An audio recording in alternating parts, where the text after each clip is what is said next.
if a kid had like issues with audio or something like that, like obviously that's going to be something that the parents know about, but you're not even going to know about it often if it's vestibular or proprioceptive. Like the parent wouldn't be tuned into that. Exactly.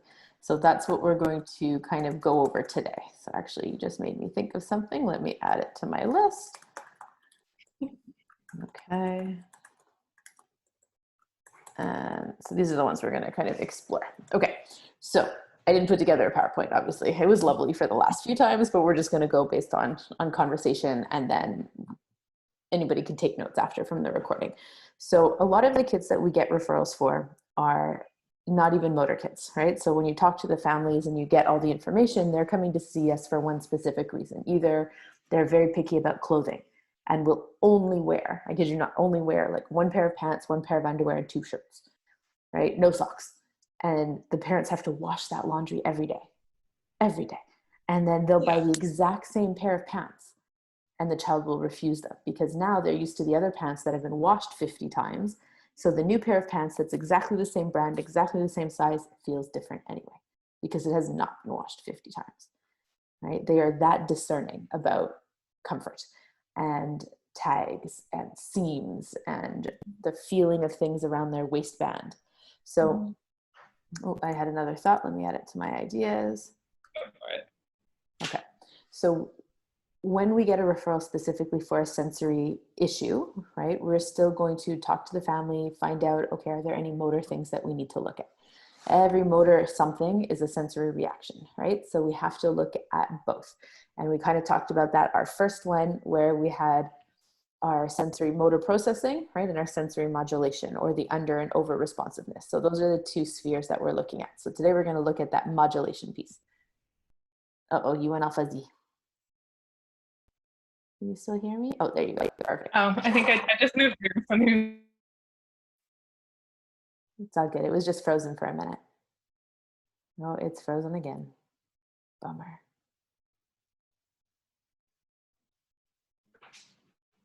There we are. You're back.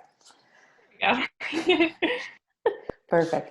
So the only thing I know how to do is turn it off and on. So I am much the same. And now I know how to share my screen. Like that's what I'm at.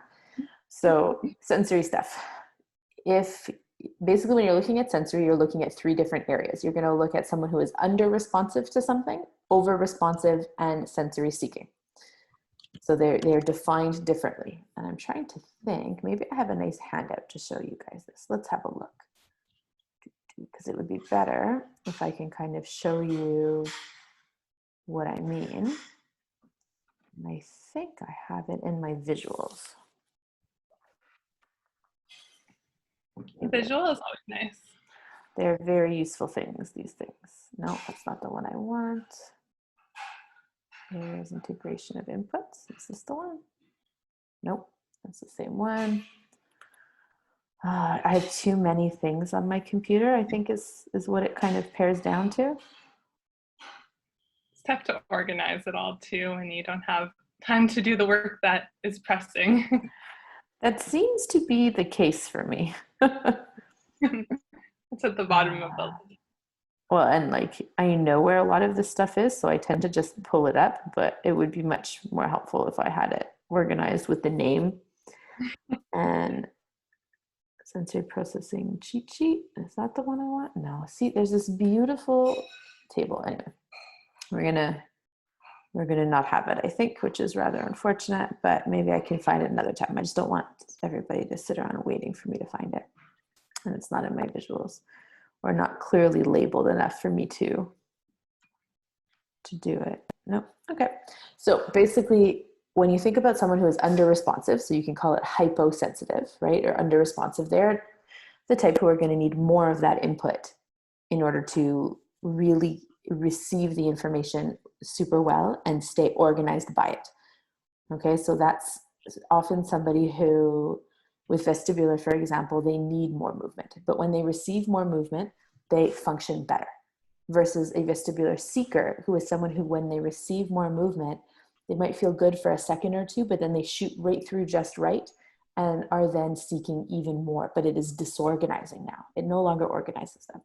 So the real ability to tell the difference between those two things is if you are providing movement to a child. A good example is a kid who likes to be upside down, right? They're seeking it, they're doing cartwheels, they're hanging upside down off of couches, hanging upside down off of couches, even being in like a handstand position, but they function better then, right? So they actually will talk to you and read and do all that stuff while they're upside down. So that's someone who is under responsive. They're receiving much more intense input, and then it allows them to function appropriately. Okay. A Do you think seeker is, everyone is sort of on a spectrum here, or yeah, is it sort of just certain, like, oh, like 5% of kids just have like a little bit of issues? there's no number that that I've read in the research. They definitely say like a certain percentage. Thank you. That's Kinsley. You can say hi. This is Alex. Hi. Yeah. She brought me some bubble water because she's so nice. Oh. And it's very nice. It's keeping me awake, right? So when you think about one of those alerting sensory inputs, right? Bubbles and cold are very alerting and keep me focused, considering I cannot have coffee. You never really think of it until you learn about it, and then you're like, oh, that's what that is. Right? It's like, it's super good for that kind of stuff. Sorry, people are yelling, and I am very auditory distractible. I'm trying to remember the exact number, but if you look on SPD, so here I'll show you the screen. Okay, so Star Institute is really good for all things sensory. What's wrong? Hi. It hung up. Yeah, hold on, everybody. Dun, dun, dun. And Laura was texting me, keeps on telling me meeting ID is valid. Oh, okay. Hold on, everybody. Hi. Laura's trying to get on. Oh, okay. I'll. But she has the wrong link. Okay, I'll send her the right one. Okay, bye. Thank you. Bye. Hold on, we're gonna get Laura on. Since we're all. Whoop, let's hang up. The people who are gonna watch this recording are gonna be like, she was so disorganized this day. It's okay. Just need the meeting link, and then I'll email her all the correct ones. Edit to join. How do I just like choose it? Yes. Copy invitation.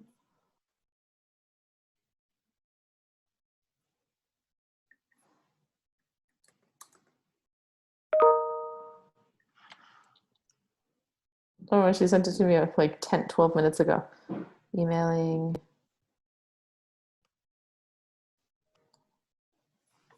Okay. Come on, internet.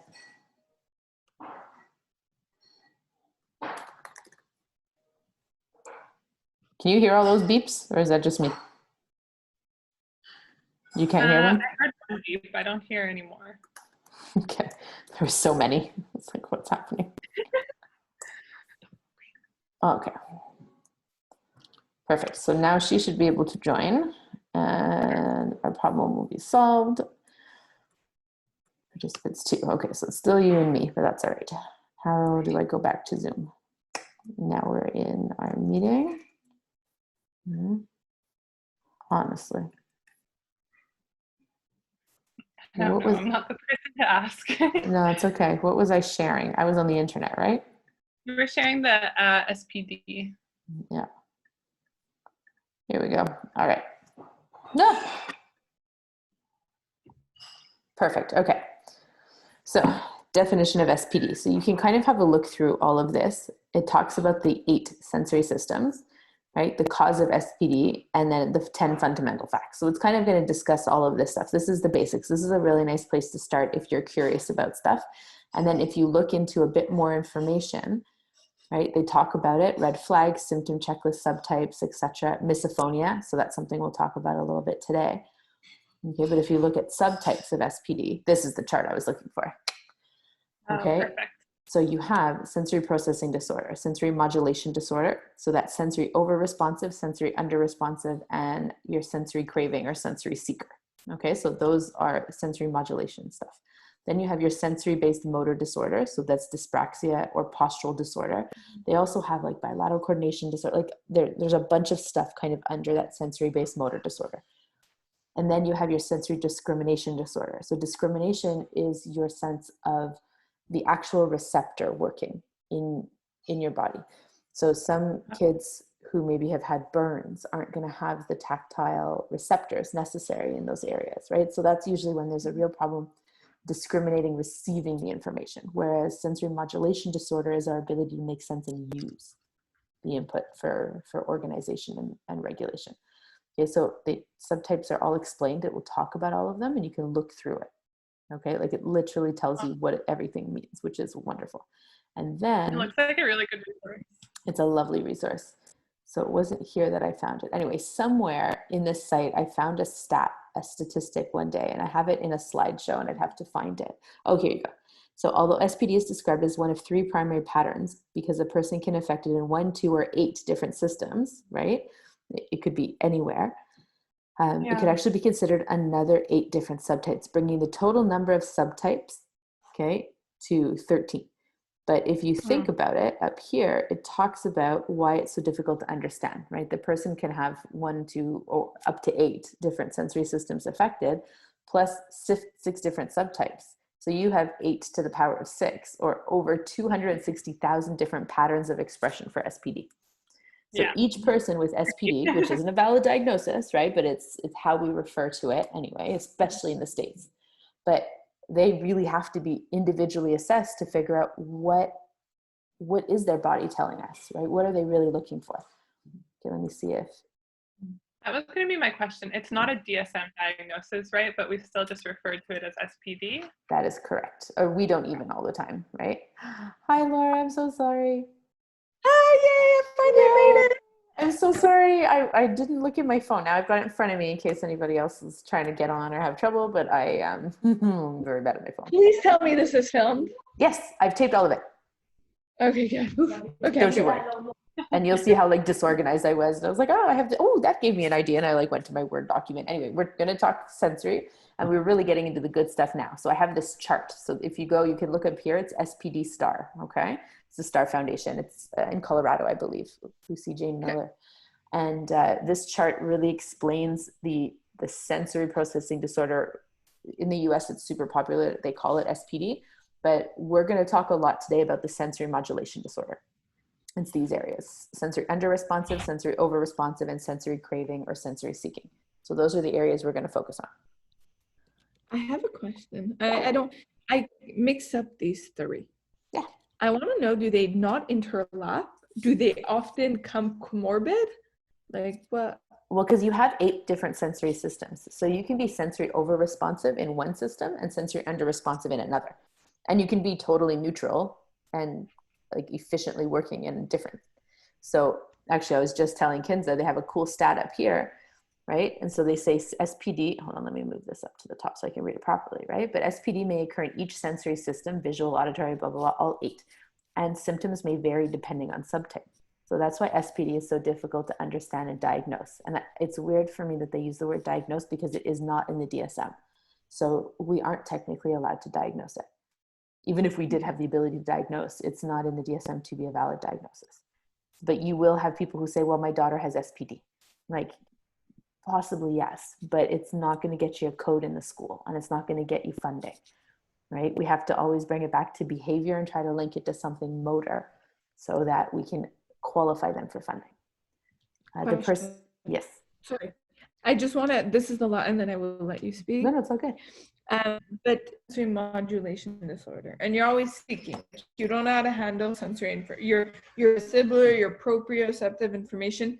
Doesn't it automatically lead to a sensory-based motor disorder? No. So that's well, what's not so cool. automatically, but often. I apologize. Often. No, you can often have both. But I really do have some kids who just have tactile defensiveness, right? So sensory over-responsiveness to the tactile input. But often they are comorbid. Like the kiddo that I evaluated today, they came in for tactile and feeding, right? Those were the main issues. But with questioning in the intake call, I felt like that he avoided riding a bike, used to like lining up all his toys and play very rigidly and specifically. And there were a couple of little red flags. So when I spoke with the parents, I said, here are your options. You can do a 1-hour assessment, really sensory based only screening type, or we can do a 2-hour more comprehensive assessment, including standardized testing. We'll look at everything. The reason I would like to do the 2-hour, and is my preference, is that your son is 4, so he's going to start school next year. So we definitely want to make sure that if there are any areas that are difficult for him, we're addressing it now before it becomes an issue. And often it is linked to the sensory stuff that you're reporting. So they talked about it. They were able, I guess, to do it in their budget. And so they decided to do the 2 hour. Within 5 minutes of watching him, I was like, you might qualify for DCD within 5 minutes. Just the way I would say, can you lie down on your tummy? And every time you lied on his back, right? Can you get on the swing, on the glider swing, and can you pull and push to get yourself going? He couldn't do it. It was absolutely impossible. We tried it with the boomerang, with the therapy band, couldn't do it. Even with me saying, pull, push, pull, like the rhythm was not there. The coordination was not there. His hands didn't work properly. He used them in such awkward ways. He couldn't stand on one foot. Like, that is a sensory-based motor disorder. But he also has sensory modulation disorder. He has tactile defensiveness. He has oral tactile defensiveness, very strong, very picky, limited eater. So those go together. And for him, is it dyspraxia or a postural disorder? I don't know, because his posture is terrible, right? And it's quite bad. So this is where we're going to see, is it motor planning, or is it that his body isn't working for him? Mm-hmm. Okay, but some kids come in with just sensory modulation, and some kids just have a sensory-based motor disorder. And when you think about it from a kind of word standpoint, that's why I often say it's sensory motor processing, right? So that's the sensory motor disorder, sensory motor processing. The ability to take in sensory input, organize it, and create a motor output based on that sensory input. Versus the other side of the yin and the yang, you have your sensory modulation disorder, which is the children who take in sensory input and then they have to respond to it. So it either over responds to them, right? Or they're under responsive to it in the sense that they need more. And you can look, it tells you everything, right? So sensory modulation disorder, difficulty regulating responses to sensory stimuli. And then it will tell you all the different ones. So sensory over responsive, under responsive, and craving. Super useful, right? So predisposition to respond too much, too soon, or for too long to sensory stimuli, most people find quite tolerable. Right? So these are the tactile defensive kids, the auditory defensive. These are the kids that over respond. Then you've got the under responsive, which is the predisposition to be unaware of sensory stimuli, to have a delay before responding. Responses are muted or responds with less intensity compared to the average person. So you know that kid that you have to call their name like 7 times before they finally turn and look at you, right? Mm-hmm. That's sensory under responsive. They're not processing the information efficiently or not hearing it. They're not responding as quickly as they should, right? It takes more. It's like a kid who, when they touch something, they have to touch it with like all of their force to the point where they push really hard on a pencil and often will break the lead. But they need so much more tactile and proprioceptive input because they are under responsive, right? So by pushing harder, they receive more information and then they are aware of the sensory stimuli. It's like they're in bubble wrap. So imagine your body was completely covered in bubble wrap. You would need somebody to punch you so you could feel it versus somebody lightly touching you. Does that make sense? That's the best way I like to talk about under responsive. And then sensory craving, driven to obtain sensory stimulation, but getting the stimulation results in disorganization and does not satisfy the drive for more. So that's where the difference is from sensory under responsive and sensory craving. Often we see that with vestibular. You'll see it sometimes with tactile as well, like they seek out tons and tons of stuff to touch. But when you think about vestibular, your sensory under responsive is the child who is going to get more. So maybe we do provide them with really fast, intense movement with a lot of starts and stops, but then they're able to sit in their chair for 10 minutes and really focus on the task. Someone who is sensory craving looks like they're looking for the input, just like sensory under responsive, right? They are both showing signs of needing more input. But when you provide it, it doesn't organize them. It actually results in them being even more hyper and seeking more, and loss of organization, loss of control. So it's the opposite of what you expect. That's often when you see the sensory craving. When we see in session somebody that is organized, that gets organized by linear but disorganized by rotation.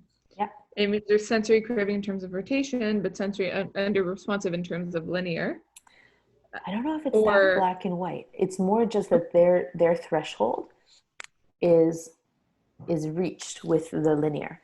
So the rotation for them is too much for their body to take. So they could actually be over responsive in that way, if you're trying to think of it more in that black and white, right? Okay. But if you give them the just right amount of vestibular input and it does organize them, and you have figured out what they are looking for, what is the just right, then their system is working well, right? Or if they're under responsive and you provide them with what they need and they go and do it, then you're sensory under responsive, but you're organized. Not now, but after, could we talk about the like sensory potential? Like if you're sensory seeking in one thing or disorganized by one thing, what is the real potential in terms of Improvement? I know that it's not going to be a straight up answer, but I don't think I understand yet what can be done. A lot of our kiddos have a lot of sensory needs, Yeah. but I'm never sure what we can reach with them in terms of their responses to sensory stimulation. It's a really good question. So that is an after question, like you said, just because maybe we're going to answer it. Like as we discuss all the things that we can do, you're going to see how many options are available to you, right? Okay. The reason I like to show this is that, it's tons of information and I want you to see it, but the really important thing, and I was just telling Kinza, right? The person may have 1, 2, or up to 8 sensory systems involved, and 1, 2, or up to 6 different subtypes, right? These are all 1, 2, 3, 4, 5, 6 different subtypes. So if you do the math, there's about 260,000 different patterns of SPD. So every kid is going to be different, which is both super cool, but also exhausting if you think about it like that, right? But some of the patterns are all similar, and you're just going to treat each part of the pattern, which make up the child. So no matter how many different kids you see with tactile defensiveness, there are a whole toolbox of activities you are going to consider in your practice with them. And then you will see what works and what doesn't work for that particular child. Okay, but this is like a super cool number for me anyway. This might be like a question that other people would know who's gone through OT already, but I was like, when you do activities with someone, you say they're under responsive to sensory stimulation. Are you trying to change like how responsive they are by providing them with input, or are you just trying to adjust the environment around them? Like, are you actually trying to change their like neural pathways and that kind of thing, or are you just like, I guess that's the question. It's both, or it depends.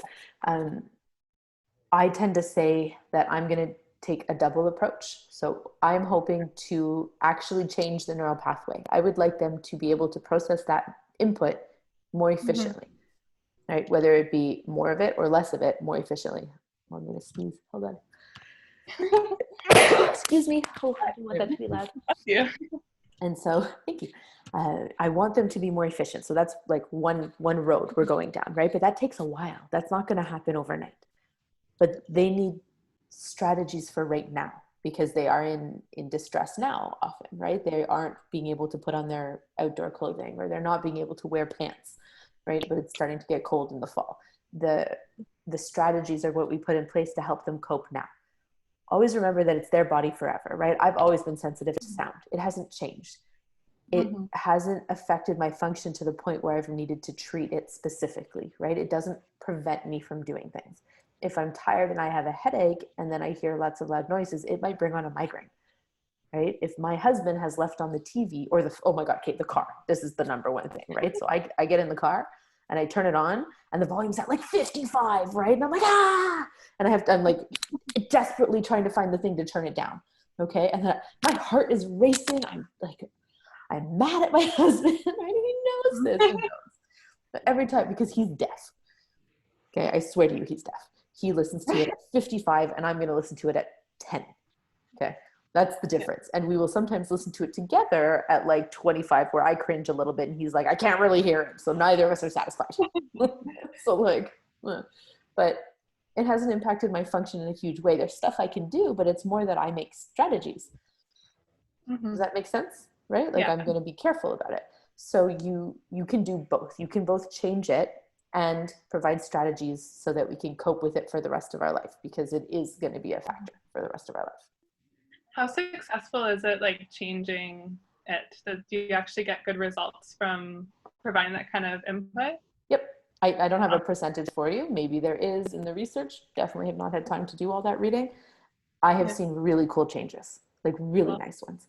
And it comes and goes. So we'll get into a really good spot, and then a child is going to go through puberty, and so many of the things might come back because now we have hormones in the mix, right? Or maybe their parents got divorced, and so they become so disorganized that now a lot of the stuff comes back. And that's the tricky thing, right? Because it is, we're constantly evolving and changing. And when you think of sensory, we talked about it a lot with the self-regulation, and self-regulation ties it. And that's why I did self-regulation first and sensory after, because that relationship with the person who's treating you, right? With your caregivers, with your grandparents, like whoever is your person that you have a good relationship with, you will be able to tolerate more sensory input in their presence, right? Because they will regulate you. They will help be your regulator. Then if you have huge changes, it will dysregulate you. So things that maybe didn't bother you last week, now that you are super stressed about something completely different, now it will bother you. It makes you more over responsive, but it's not necessarily a neural pathway. It's an external environmental factor or event that is causing us to have that response. So when you look at sensory, you have to dig. You have to dig into the history. You have to dig into the, is there trauma? Is there, and I mean, trauma could literally, a good example is one of my kids, I was doing the safe and sound protocol with them over Zoom. And he was listening to the music. So I got to talk with mom a little bit, and we're going to talk about that, don't worry. But I found out that mom had returned to the hospital after giving birth like 2 days later because her lungs had started filling with fluid and she couldn't breathe. So she was admitted by ambulance, like stupid. She was gone for a week. So both mom and child received a very traumatic developmental trauma. Right? So a newborn didn't have their mother present for the first week of their life, and the mom wasn't there and almost died, right? And so all that stress, I didn't know that, right? They didn't put that on the forms. I'd been treating them for a year, and I'm sitting there going, guys, this would have been really good to know, because it would have changed a lot of, and this is a kid who still wants to sleep with his mom, who's 7, right? Wants to be with his mom all the time, talks like in a baby voice with his mom. Like there's a lot of stuff there, but it's super attachment based. And the sensory stuff, he's very sensitive to clothing, to food, to sounds. Like it all comes out, but it comes out more in moments of stress, likely because there are triggers that are associated with his history. Yeah, right? would have been nice to know. Would have been great to know. Now I know. Now we're working on it. But like, so sometimes it's something that's happened. Sometimes it's how our body's born and just how it is. And you don't necessarily need to know to treat it. You know, if more information comes, great. Now I can treat it in different ways. But we were already making progress before, right? So we can use all the other skills that we have and all the other tools, you know, at our fingertips to work on it. Does that kind of answer your question? Yeah, definitely. Thank you. Perfect. So what I'll do, because we're already at 7:35, it's like amazing how this happens. I am going to, I guess I can leave this up so we can refer to it, right? Because mostly we're going to talk, and then I'll see if I find any other videos. So, oh, sorry guys. It's me and my fat fingers. Oh, Laura, I understand. I feel the same. Okay, so things that we often see. Tactile defensive. Let's talk about that one. That one is very, very popular. Popular. Is it COVID? Because they're like, you said there was a lot of intakes for those. Yep. I guess it's not new. Maybe it got more. It's not new. We are currently in a period of very high stress. So there's a lot of research that people are going to do about trauma and anxiety and stress, and how it's going to, hormones and all that stuff is going to affect adults. They're going to do it on people who were pregnant before and gave birth during, which will be really interesting. They did that for the ice storm as well, because of how maternal stress will impact the fetal cortisol levels. So there's a lot of really interesting stuff that they're doing. I was interested in it because I was pregnant during all of this, right? And then gave birth. So, you know, ooh, how screwed up is my kid going to be? I don't know. We'll find out. And so the COVID factor is 100% there, right? People are now forced into their homes with people they didn't even spend that much time with before. And now they're picking up on all sorts of stuff that wasn't an issue before. Now it's an issue. So it was already an issue, but it wasn't impacting their functional happiness because the daycare was dealing with it or the school was dealing with it. But now parents are dealing with it and they're like, oh, this is not going okay, right? So let's phone up the OT. So yes, but also no, because it was there before too. But maybe we're seeing a higher incidence of referral. People are wanting to deal with it now. Kids are more stressed, so they're feeling it more, right? So maybe they would have been selective and, like me, not like turtlenecks, right? I never liked turtlenecks, gross me out, or lace, ugh, right? Or like the wool icky Same. feeling. Oh my God, same. Ugh, right? Exactly. I can't handle that. But The lore. it's a strategy. I just don't wear those things. I don't need treatment for it, right? But if those were the only clothing options available to me, I would need some help, because socially we can't leave our house naked. Not okay, right? It's just how it is. Sometimes it's a winter and we have to dress appropriately. And so don't distract me when I'm talking. That's okay. But basically, no, where was I? Yeah. It's actually crazy because you're making me think. I've noticed some of my sensitivities have gotten worse since I've been like overwhelmed. Yeah. And I just realized like I'm so much more sensitive to like some textures that I've always been, like wet velour or fabric. And now I'm just like, I cringe a lot. So you know what we can do, and we'll talk about it after, because I'm doing the safe and sound protocol to myself. I'm doing day 3. As soon as I get off with you guys, I'm going to listen to it. But it would be a good time for you to do it. And you can do it to yourself and learn about it. And it's literally, you just listen to the music 5 days a week for an hour while you do everything else. So we're going to touch on that, but remind me that I would like you to do that. Okay. So tactile defensive is basically an over responsiveness to tactile input. What you will often hear as complaints are they don't like socks. They wear their socks inside out because they don't like the seam, right? It's the seam that's the problem on their toes. They don't like tight clothing, or they like only really tight clothing. Jeans are an issue. So a lot of these kids do not wear jeans. They wear cotton, very soft fabrics.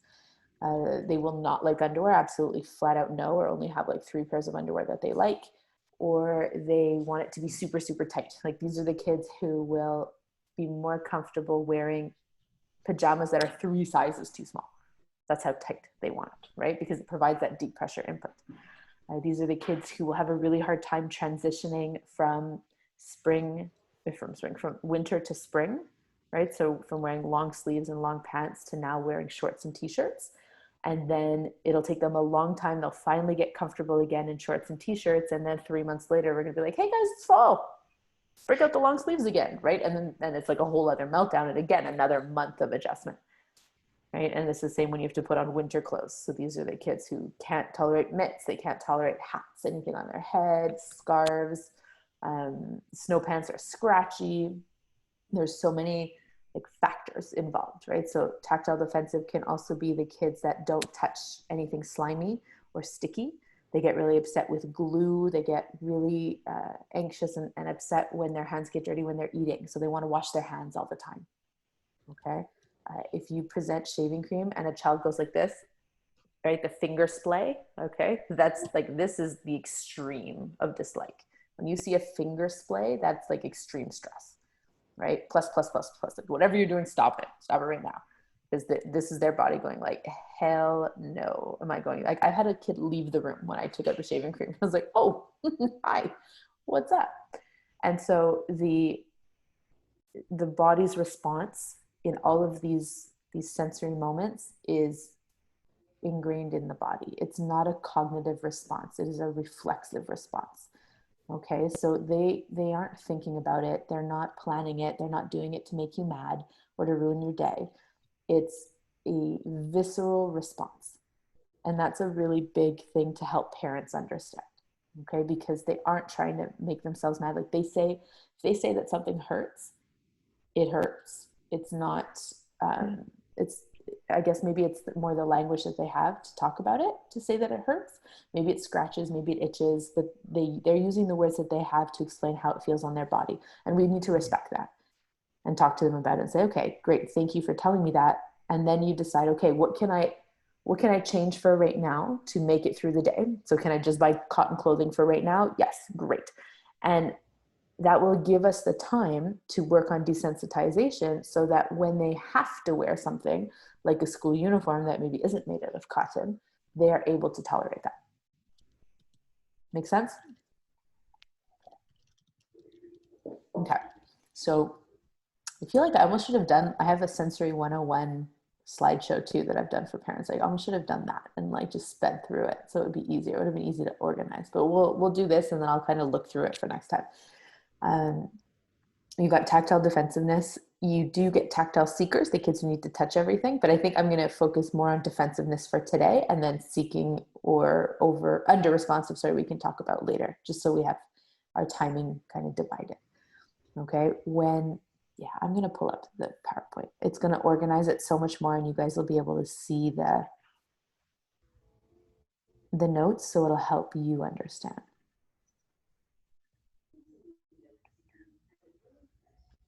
PowerPoint. Okay, and so I want to, how do I unshare? Where's my thing? I'm going to stop share. And now we are going to share again. Share screen.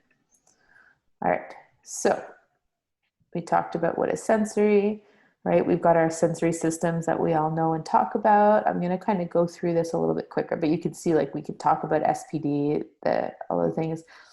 Now we're talking tactile. So let me pull up tactile. All right, so we've got our skin receptors, right? So when you are hypersensitive, and now I used hypersensitive and hyposensitive when I do these for parents is because that's much more the common lingo, right? And in a lot of the books, that's what they talk about, the ones that are written for parents. But when you are oversensitive, right, are tactile defensive, they're fussy, they're sensitive to texture, they avoid messy play, right? So kids are usually going to be in there. One of our tactile kids, if they're near a splashing puddle, they run away. They don't want to jump in puddles and be possibly splashed. That's not okay. They can react aggressively to another's touch. So this is a kid that when they're not looking and you sneak up behind them and you kind of tap on their shoulder or you gently bump them from behind in line, they're going to turn around and punch you in the face, right?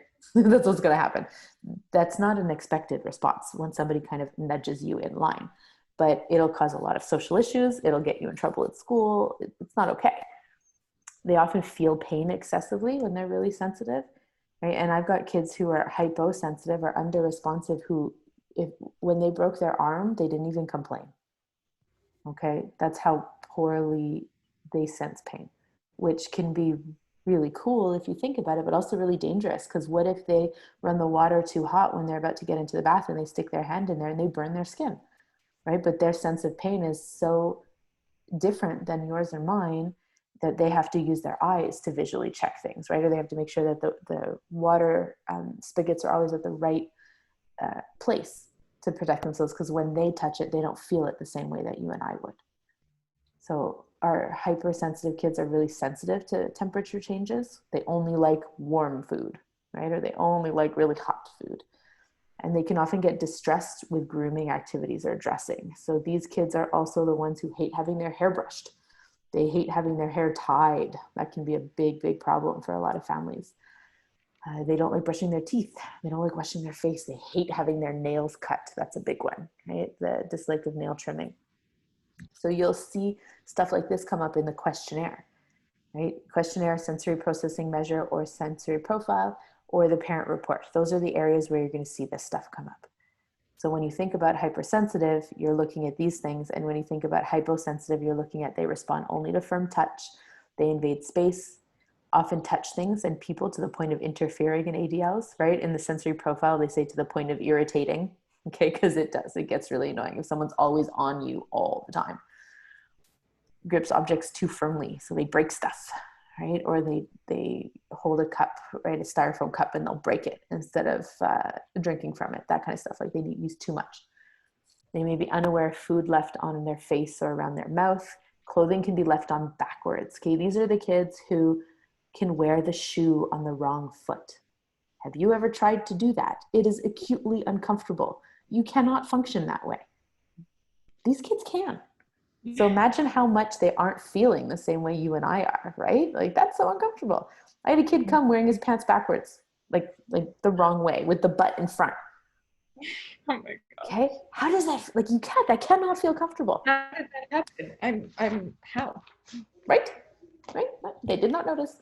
Shirt's crooked, like inside, their body doesn't feel the discomfort the way you and I would, right? Like If something is stuck in my shoe, I feel it, the rock, right away. They might not, right? That's how under responsive they are to it. So when you look at tactile defensiveness, this is a tendency to react very negatively and emotionally to unexpected touch or certain textures. Okay, so these are the kids who are very over responsive to it. And it can be really, really difficult. It can be really difficult with a family, trying to explain to a grandparent that they're not running away from you. They just don't like to be touched for a hug, right? See this picture here. But grandparents want hugs, right? It's so hard to explain. And you can't say, go hug them, because they're not going to like it. And it's not that they don't love you and that they don't want to be in a relationship and enjoy your company. They don't want you to touch them, but they can hug you. That's the big one, right? Well, if they hug me, it's fine. And they usually hug really hard to the point where your eyeballs are going to pop out like a cartoon, right? Over huggers. But it's because they're in control. So if you're in control of the sensory input, it's more manageable than if somebody applies it to you, especially if someone applies it to you in an unexpected way. Yeah. Children will often be okay with self-initiated touch experiences. Okay, so that's really important to differentiate. So when I talk about tips for caregivers, this is pretty much the stuff that you need to keep in mind when you slowly start treating them. Because these are the things that you'll tell families, right? Like light ticklish touch is much more irritating than firm and constant pressure. Okay, so my friend is tactile defensive. I was halfway through my degree, started reading about this kind of stuff. I called Stacy up and I'm like, dude, you're tactile defensive. She's like, what do you mean? Right? And I've known her since we were 4. Our parents are friends, right? We've camped together our whole lives. Like we lived 2 streets apart for a very long time. She has always worn her socks inside out. Always, always, always, since I could remember. And so I was like, ooh, and I was putting pieces together and I was like, you don't like it when people touch you. And she's like, no, I hate it. I was like, right? Like I can hug her. That's not a problem. She sees it coming and I give a firm hug. But if somebody were to brush against her in the bus, for example, right? And brush like just lightly here. The way she explains it, she's got to take her hand and she has to push really, really hard and erase the feeling, right? So that light touch makes it tickle and gross and disgusting. By providing deep pressure tactile input, it erases the tickly, yucky feeling and allows her to tolerate that situation. But obviously the person who brushed by you is going to be like, well, what's wrong with you? So it's one of those things where we do the strategy that we need to, but is it is it socially appropriate? So Stacy's got 2 kids, she's married, she has a job, she's doing fine. She never saw OT, never needed to. She had the ability to tolerate her socks inside out. It worked out perfectly well for her. Makes sense, right? If it's not a problem, it's not a problem. It's when it's a functional issue that we need to treat it. So firm, consistent pressure tends to override touch sensation that is irritating, just like Stacy was telling me. And then you need to pay attention to textures or situations that seem to elicit a negative reaction from your child and try to avoid or limit them until the problem's alleviated, like until we get to the point where it doesn't bother them quite as much, okay? But don't force them to do it. And when we think about how we're going to incorporate it, so try to gradually incorporate a variety of tactile play experiences in play. Shaving cream is super great, guys. You cannot force participation. So if I take a child's hand and stick it in the shaving cream, they will never trust me again, ever, right? My therapeutic relationship and my bond is broken. There's always the opportunity for repair. You can get back there, but it's going to take some time. You're not going to do shaving cream for a very long time. You're going to be doing all their preferred activities, trying to get them to trust you again. And so what I have found very useful for the kid who's like, I'm not touching that. And I did it in my eval today. They came in tactile defensive. I was like, let's play with the shaving cream. And I put the shaving cream and I took it out. And the mom's like, he's never going to do that. Right. And I'm like, So I went and got my little thing. Sometimes I use cars. This time I use little figurines. And I said, who should we play with? And he chose the 2 little angry birds. And so we put the angry birds there. And then Yas was doing it. So I gave Yas some shaving cream in front of her. And then I was like, can I put it in front of you or only in front of Yas? And he's like, it's okay. So he pointed to the table. I had also given both of them a face cloth or a towel. So right away I told the kiddo and I was like, don't worry. If your hands get dirty and it bothers you, you can just wipe your hands off on the towel. And so he was like, oh, thank you. And he took the towel and held onto it. And then I put a little pile of shaving cream, a little dollop, and I had a dollop in front of Yas, and Yas smoothed it out over the table. And this kiddo kind of looked, And then he put his hand in it and he gently moved it around and put it around the figurines, right? He was also sitting in a perfect position at the table. So we had set him up for success, right? He had an escape route. He had postural stability and organization. He had an example of somebody who was regulating them and enjoying doing it. And then he was willing to try it. Mom's sitting there going like, what? Right? And then he put some shaving cream on the Angry Birds. He wanted more. And I said, do you want me to put it in your hand or on the table? He was like, on the table. I was like, cool, no problem. Maybe I went a step too far, but he gave me what he wanted. I always had a safe option and a next level option. And he chose the safe option. So we went there. And then when I could see that he was starting to get agitated, I said, oh, I think it's time for the birdie car wash, right? And so we brought the Angry Birds and we put them in the sink and we washed them off and we washed our hands. Right? So if you're playing with little cars, or if it's a child who's really not going to touch it, I would smooth it out with my hands and then we'll drive cars through it. And I'll draw a parking lot and they can drive the car and park it into the shaving cream parking lot. And then almost accidentally, they're going to get shaving cream on their fingers, but you don't make a big deal of it because we're just playing. And I say, oh, don't forget, you can wipe it on the towel. Kind of ignore them, right? So if they don't have the attention, they're not going to have the really big meltdown. And so they're just like, oh, okay, I'm just going to wipe my hand off. And then they progress to go back to the game. And so I had a kid that every week we'd play cars and shaving cream for about 3 months. And then one day I put shaving cream on the cars and he was still willing to touch them and his mom couldn't believe it. And then we would always bring it to the car wash and we would rinse it off and clean it. So he would kind of engage with it and we slowly built up the ability to tolerate it. It wasn't so scary anymore because he got used to it. Okay, and so that was with the hands. And it sounds very silly, but as we get used to fun play activities that stimulate the same sensory input, we'll then be able to tolerate other things as well. Encourage active child-directed tactile experiences, right? So passive is not as beneficial. You want it to be active. You want them to initiate it.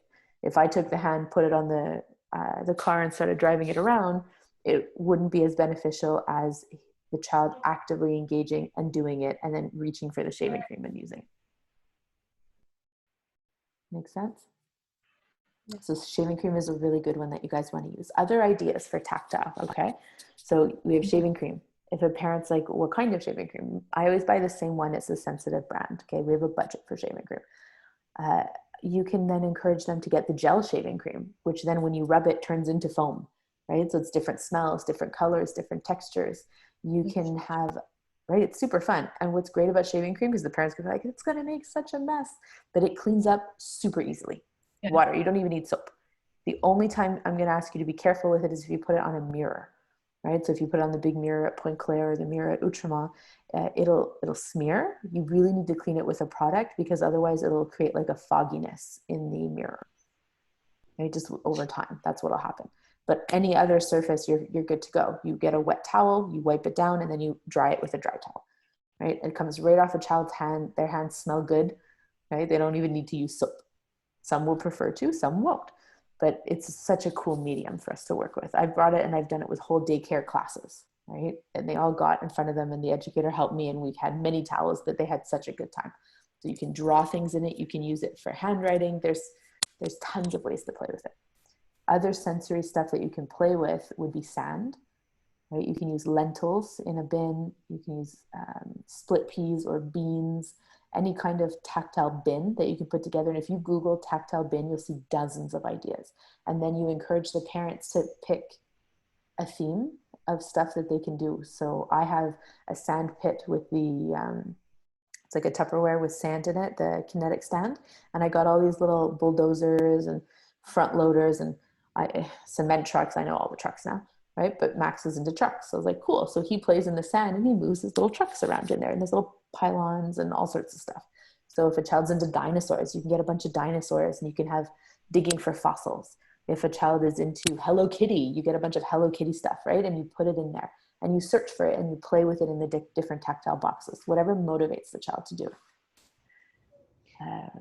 What other ones? You have those water beads, right? So we have that at both of the clinics. I'm not sure if they're still using them because of COVID. I think we did for a while, but if you really want to work on it with a child, you can take a Ziploc bag, take like a tiny, tiny amount of the uncooked ones, or the unwatered ones that are they're tiny, tiny, tiny little beets, right? And you put them in there. Don't put a whole handful. Like you literally want like 20 of them. So you just take a pinch and put it in and add some water, and they'll develop into the Ziploc bag. And then that can be that child's Ziploc bag. And you put your hand in and they can play with it that way. And you can encourage them to have it then at home once they kind of tolerate it. Same with Play-Doh or putty, right? We can encourage them to bring their own, or we keep it in a Ziploc bag with their name on it and we just bring it out in the sessions. I have a kiddo who very young, very sensitive to input. Kept trying to trick her into playing with Play-Doh, right? So we'd be playing with the wall. She was 2, it would be not even 2. She's like a year and a half. She's 2 months older than my kid. And she would be working on walking, and she would walk up to things. And you know, that ball game, the one that all the kids love with the 4 balls on top that you smash down, right? They all love that game. So she would do it. She would smash the game, and I would get the ball and I'd be like, oh, it rolled to me, right? And then I would put it on my hand, but I had Play-Doh in my hand, and I would like nestle it into the Play-Doh. And in order for her to get it out, she had to move the Play-Doh to get it out, right? And so you'd see her going like, right? But she would do it because the game was motivating enough. And she would contact it and realize that, hey, I didn't die. I didn't, spontaneously combust because I touched the Play-Doh. And so with time, she knew what I was doing, right? And she'd be like, fine, I'll do it, right? And you could see her face. Like, obviously she didn't say that. She was like 15 months. It was like, whatever. She would go and she would do it. And so we slowly built it up. I never forced her to touch it. I presented it. We played it. We talked about it. I had mom do it. I had dad do it. I had the little animals do it. And then eventually she did it.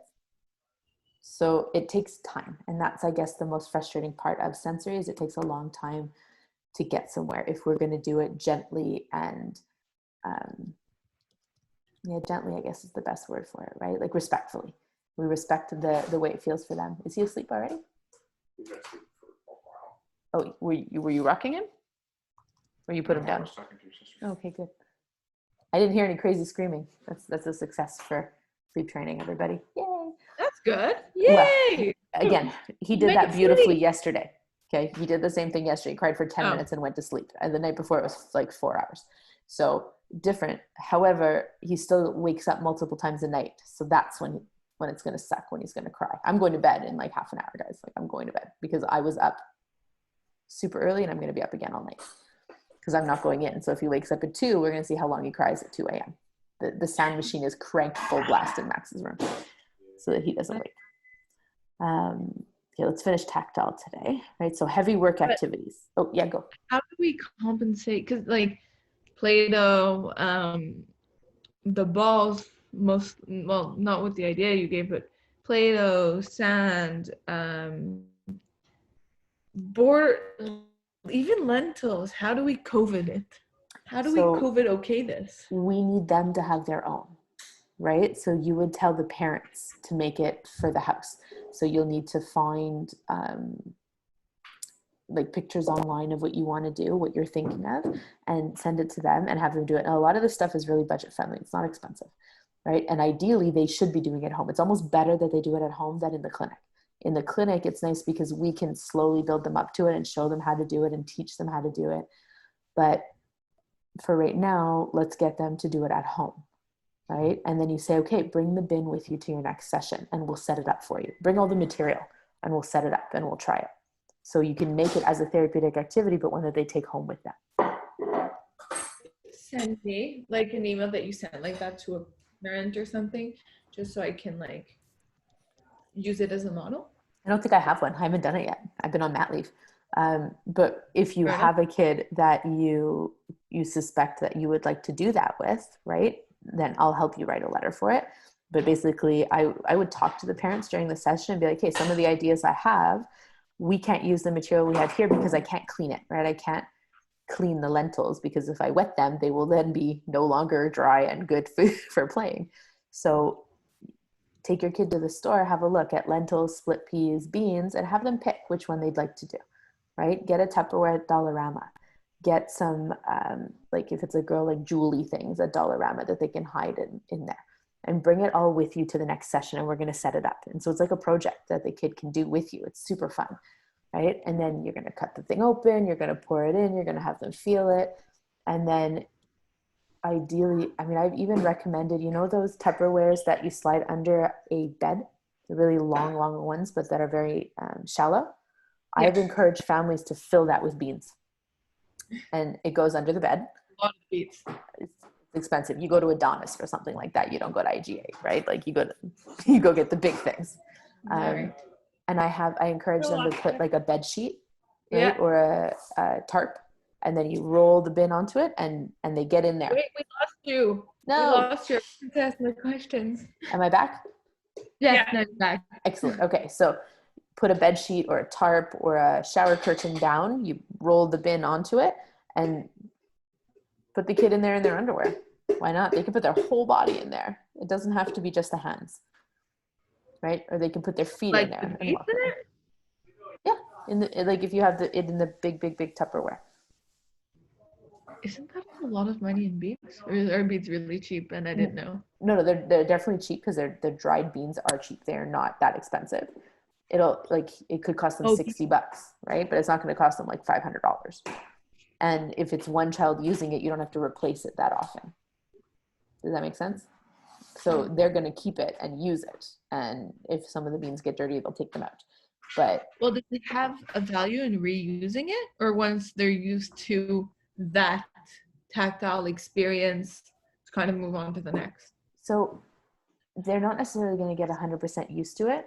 And you can do it at different points. So some kids are going to end up really enjoying that kind of feeling, and it might work for self-regulation on the flip side, right? So they do it as an organizing activity. Other times they're going to do it when they're having stressful times and they need more input. That's when they need to get back in there and readjust their body to it. So they're not going to get used to it over just one or two times. Not the kids that come to us. Right? They are very defensive. It's going to take a lot of play, a lot of effort. It could take months of playing with the same thing before they're willing to put their whole body into it. So there is you. The value is there, right? And rice isn't that expensive. So you can get cheap rice and use that instead.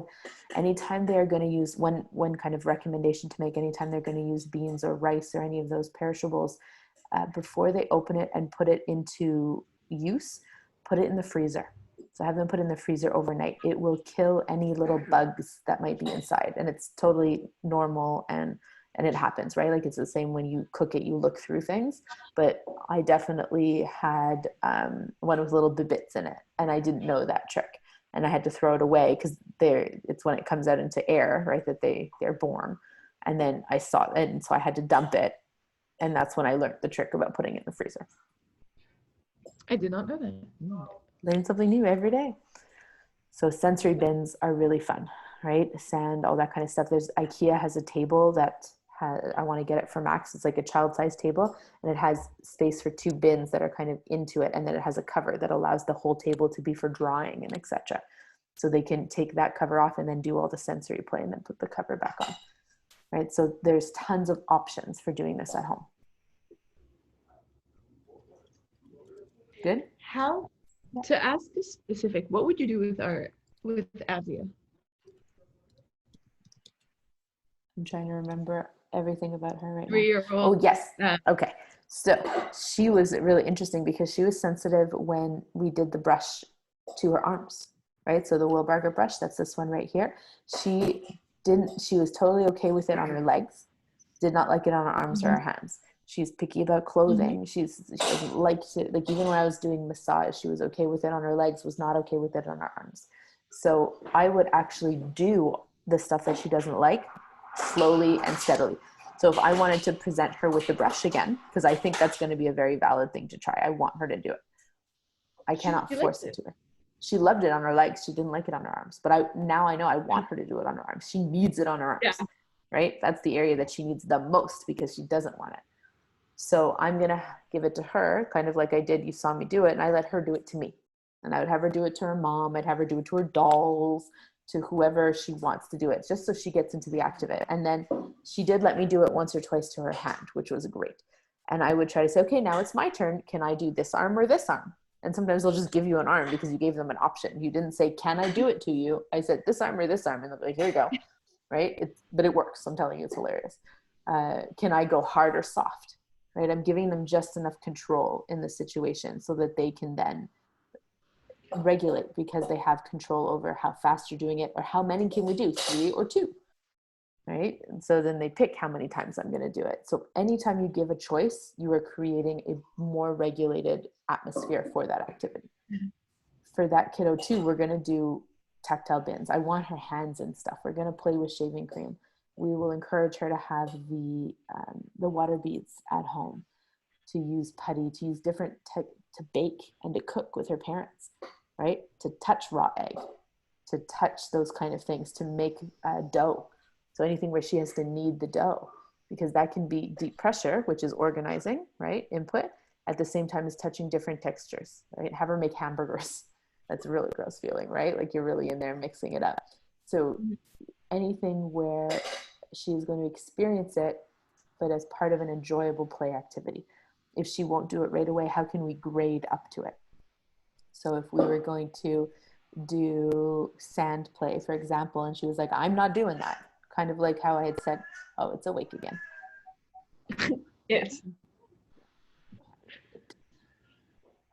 So I would grade it, and we would maybe drive the cars in it, right? Or we would play with figurines in the sand, or in the shaving cream, or in the lentils. And then I would maybe pick some up and drop them gently over my hand and be like, ooh, it tickles. It feels so nice, right? Or I would do a puzzle. Some of those puzzles, I know at both clinics, we have the one that looks like hexagons, right? The different colors, the Melissa and Doug toy, and it goes in the circle spaces. You can make the pictures, right? So maybe I would take a bunch of those and hide it in the lentils. And then I'd say, okay, find me a red one. And she would have to dig and look for it and pull out a red one. But it's a game. It's not just putting our hands in something. We've made it into a functional activity. So she'll be more willing to tolerate something because it's a game, but the more we're willing to tolerate it actively and engage in it, the less we have a negative response to it, right? As opposed to something be done to us, it is much more uncomfortable if it's done to us and we're not expecting it. If it's something that we have to prepare for, we have to actively engage in it, we have to work our way through it, then we realize it doesn't hurt us, we can probably do it again, right? That's where the child's engagement in it is much better, the active engagement versus passive. Okay. Do you have any tactile things in Laval, or should I? Yes, there should be some. Have a look and see, and then into your clinic borrows. Yeah, you can. Yeah. Just okay. let everybody know. Like send an email, say I'm taking this out for this week, and I'll bring it back in 2 days. Okay. Just so they're not looking for it right during their session, because that's the worst when you have an idea to do something. Other things that you can help with tactile is vibration. So the vibrating ladybug, the vibrating pillow, any of those kind of things for babies, those toys that you pull, right? And the little thing comes back up and it vibrates as it comes back up to the rope. So anything with vibration can be very calming. Well, massage is really great. Water play can be really good. Kids really like to do that. And again, anytime you're going to present something that is uncomfortable, if you do heavy work first or deep pressure work first, your body is going to be more regulated to tolerate the input that is unpleasant. So with Avia, for example, even before going to touch any lentils or rice or any sensory box, I'm going to probably have her do some big squishes in the bean bags.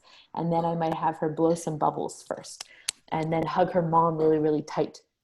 And then we go towards it, right? So I would get her in the optimal organization before presenting something difficult.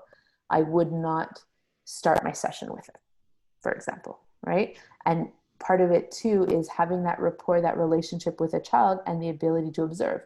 Say, I see that you're getting a little uncomfortable now. We can stop this activity when it starts to feel uncomfortable. And the child's like, oh, that's so nice that they notice. Like, obviously they're not going to say it that way. That's how you and I would say it, but they're feeling it. They're like, oh, they know I don't like this. And so that link, that trust is there. So now they're going to be more willing to try something difficult because they trust you to recognize when it's too much. You're not going to push through it. You're not going to say, oh, just 2 more minutes. You can do it. Right? Because they probably could, but it would be so uncomfortable for them that the next time you present it, they don't want to do it again. Right? You want it to be the just right activity, not the just a little bit more activity. Okay.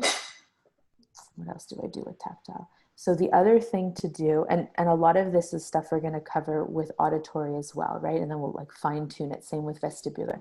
But a lot of our over responsive kids are presenting with a fight or flight response, okay? Or freeze, right? So fight, flight, or freeze. Those are the main three. That is your vagal response. So you can look up a polyvagal theory. I'm not going to get into it today. It's super interesting, but it basically is about your parasympathetic and sympathetic nervous systems. And so when you have that fight, flight, or freeze response to something that scares your body, again, very visceral, right? It comes from your reflexive need to defend yourself. It has nothing to do with cognition. So if a child receives an input and they run away, right? So they're a flighter. They leave the table. They throw the clothes at you, right? So when they fight, it's like they're going to get mad. They're going to get angry at it. And you for doing it, they fight you for it. If they are flighting, they're going to try to avoid. Did you go back to sleep? Yes. That wasn't even 5 minutes. Yay! It's torture, guys. Cry it out is torture, but it works. It's torture. It's like 3 days to a week of torture. But a lifetime of sleep afterwards, right? So like totally worth it if you can do it. So. Damn it, I lost my train of thought. What was I saying, guys? It was a good thought too. Oh, yes. Okay. The fight or flight. So they're going to fight you on it. They're going to fly, like the kid who does this finger splay and leaves the room, right? That's a flight response. That is a reflex to get away from the thing that is uncomfortable to them. And if they freeze, so that's the kid who you ask them a question or you show them something and they're just like this, they're like deer in the headlights, right? They cannot respond. That's a freeze response. We don't want those. Those are reflexes. So when we talk about reflexes, we're going to go into more detail in the future, but the one that we see all the time with sensory over responsiveness is the Moro reflex, right? So that's your startle reflex. I will send everybody some information when we do reflexes, but you can also Google the Moro reflex in YouTube and you'll see people doing it, okay? And the Moro reflex is, kids are born with it. You have the fear paralysis reflex and the Moro reflex. Your fear paralysis reflex is in utero. It is usually integrated by the time you're born, okay? And it turns into the Moro reflex, but the fear paralysis is very much that deer in the headlight reaction. Then it turns into the Moro, and the Moro is your startle response. So, when you are, maybe into your book or whatever, and somebody comes up behind you and goes, hey, right? You're like, oh, right? Your book goes flying and your heart rate goes crazy and you've got super huge amounts of cortisol stress hormone coursing through your body, right? Because you just had this like crazy, scary response. That's the Moro response. So when a baby has a sudden movement, right, they're going to have a Moro response. And what you see them go into extension, right? And then they come into flexion again. And they will often have a big, sharp breath, like, and then they come back in. Okay. And so that startle response is really important because it protects the baby, right? But it should integrate into a typical pathway so that they aren't startling at every tiny thing, usually between 3 and 4 months, because now at this point, they're a lot more stable on the floor. They're doing a lot more rolling. They're getting a lot more sensory input from the environment. So they aren't startling as often, right? This is the point where now we're seeing motor patterns develop.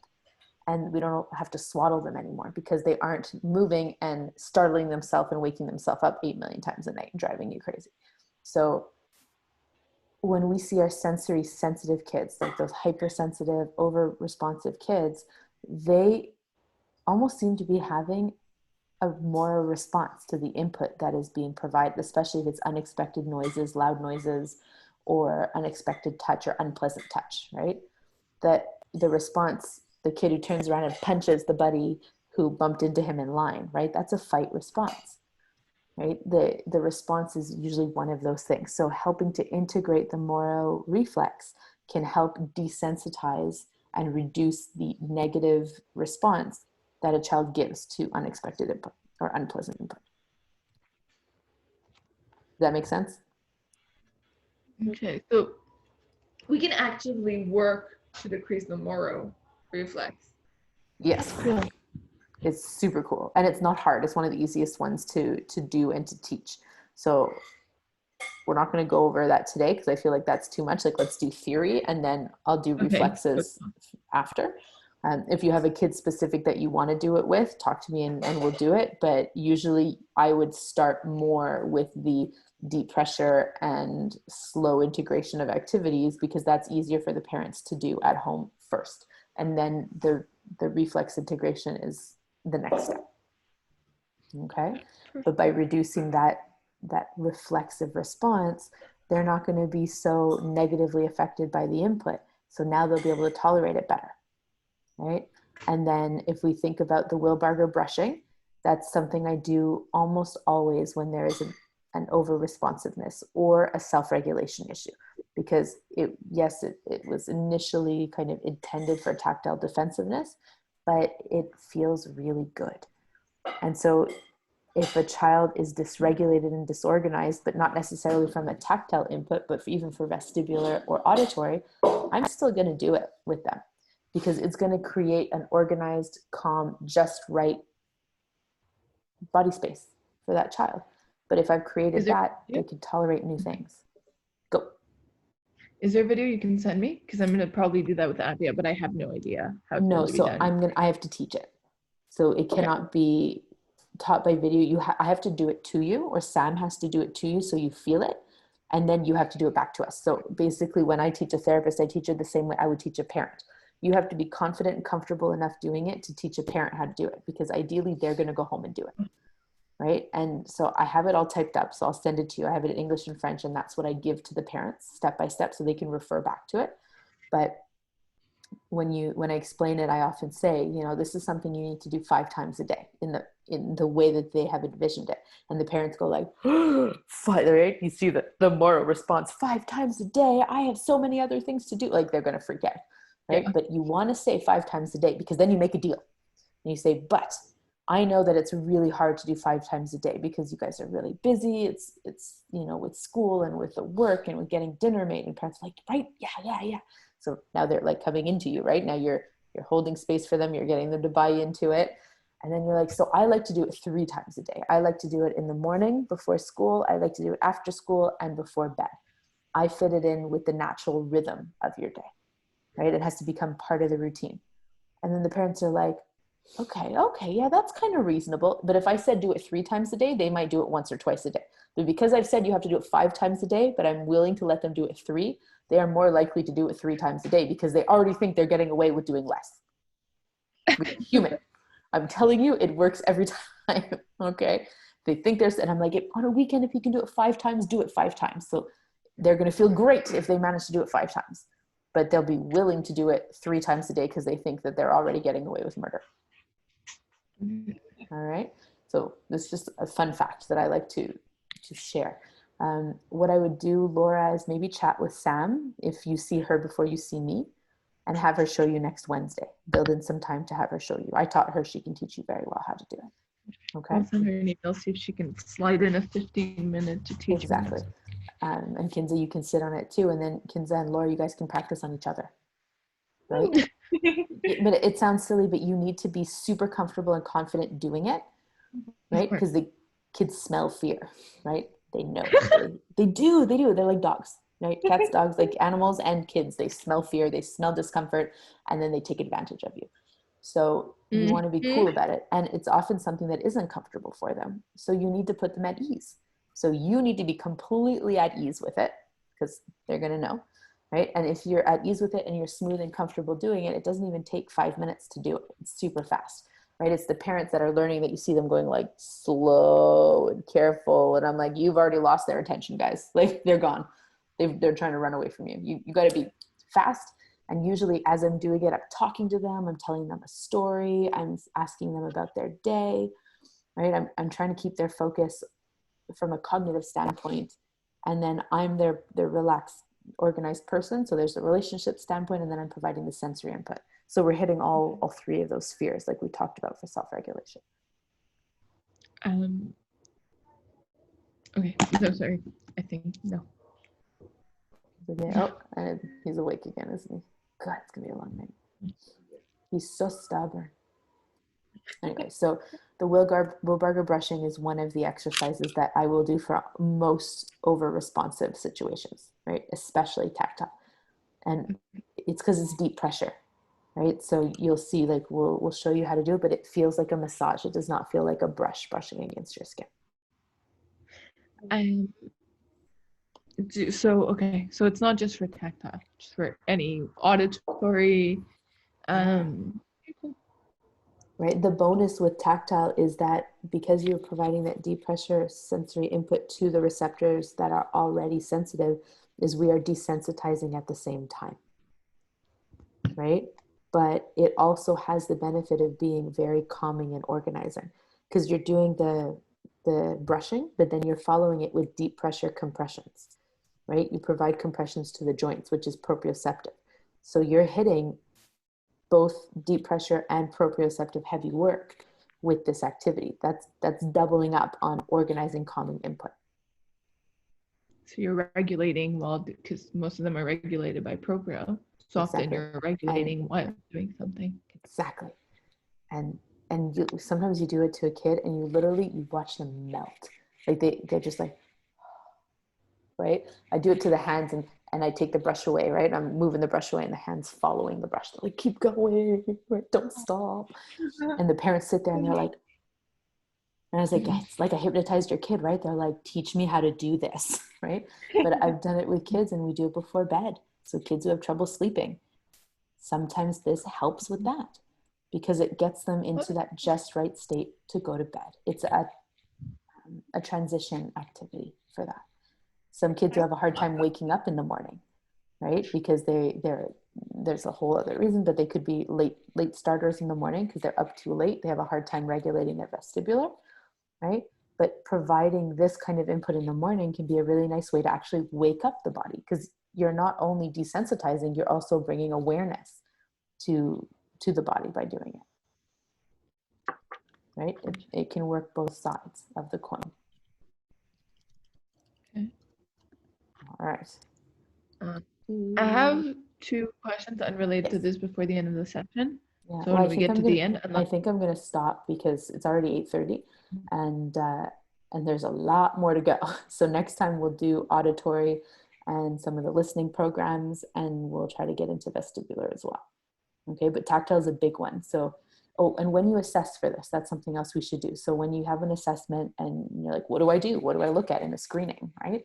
You're going to start with a swing activity always, right? Start with a warm-up swing activity. You want to get them organized and relaxed to be there.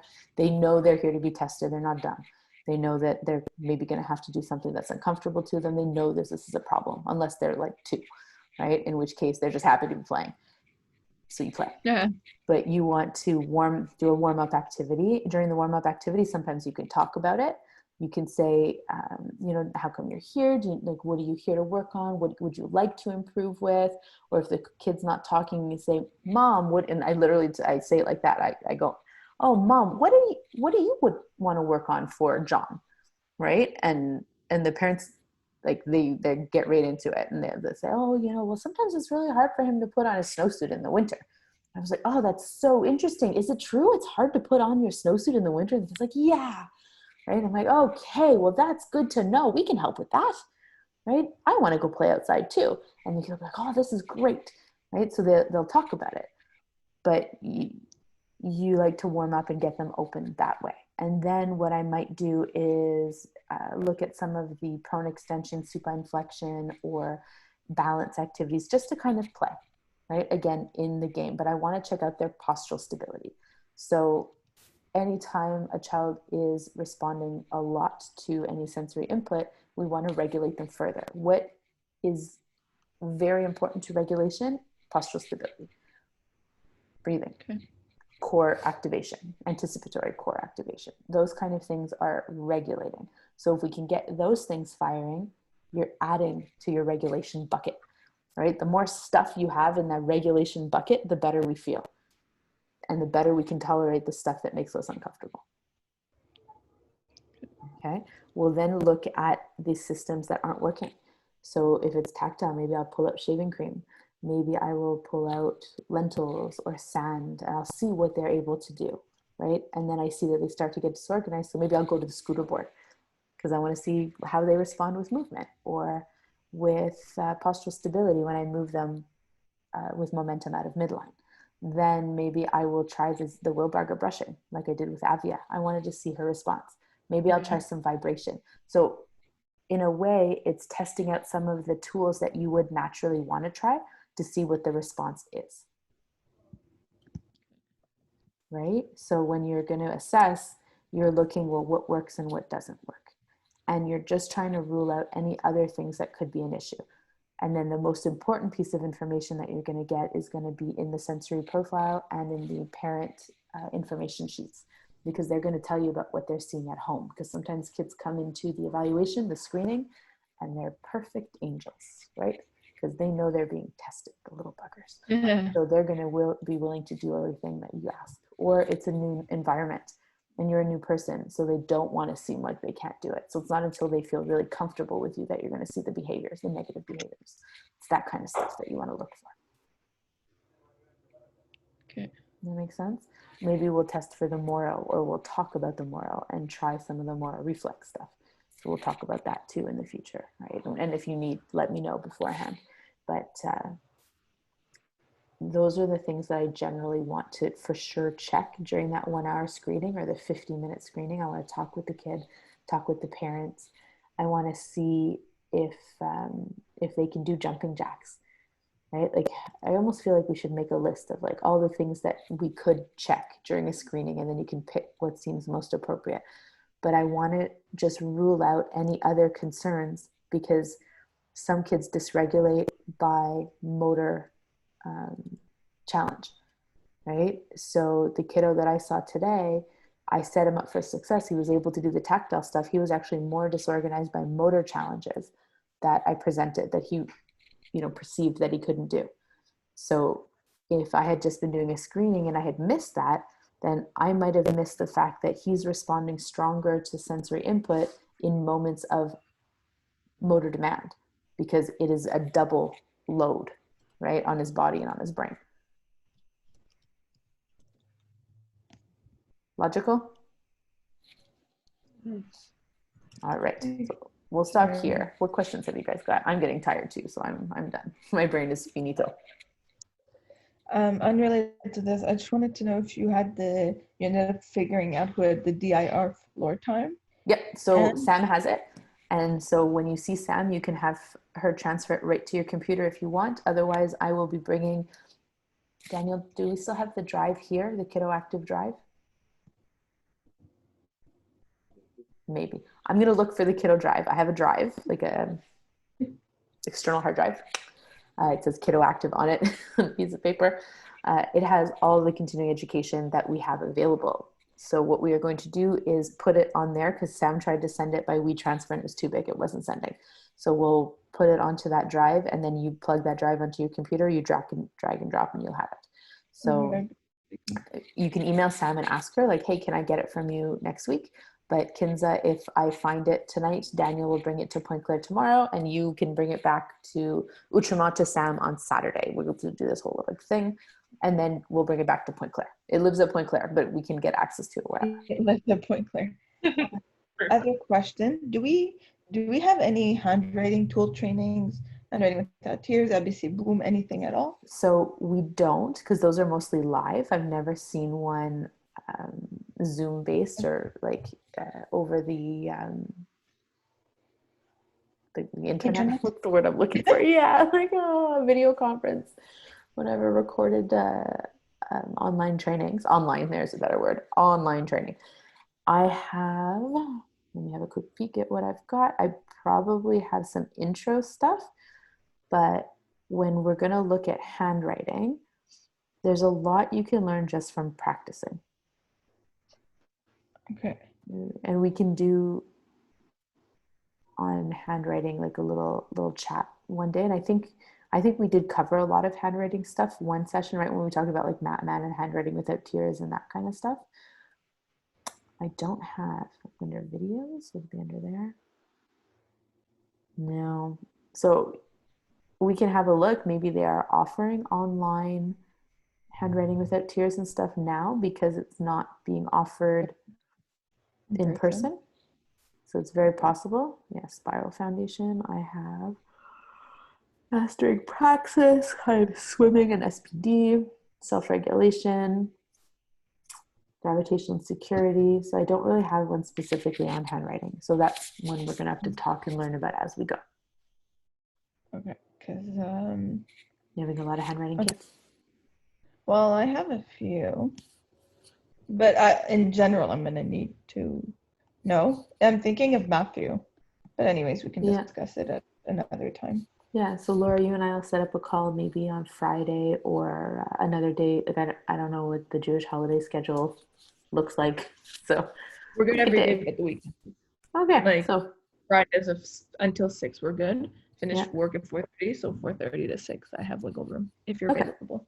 yeah, well, I am. There's just a very high likelihood of a whiny baby and demanding toddler in the background because we pick them up at daycare. All of next week. Yeah, and we'll chat and go over that. Okay. Give you some That's really ideas. nice. Thank you very, very much. No problem.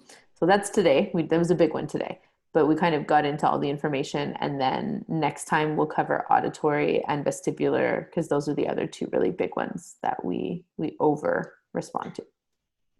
Sound good?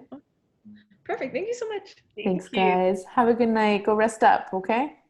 Bye. Have a great night. Bye, guys. You too.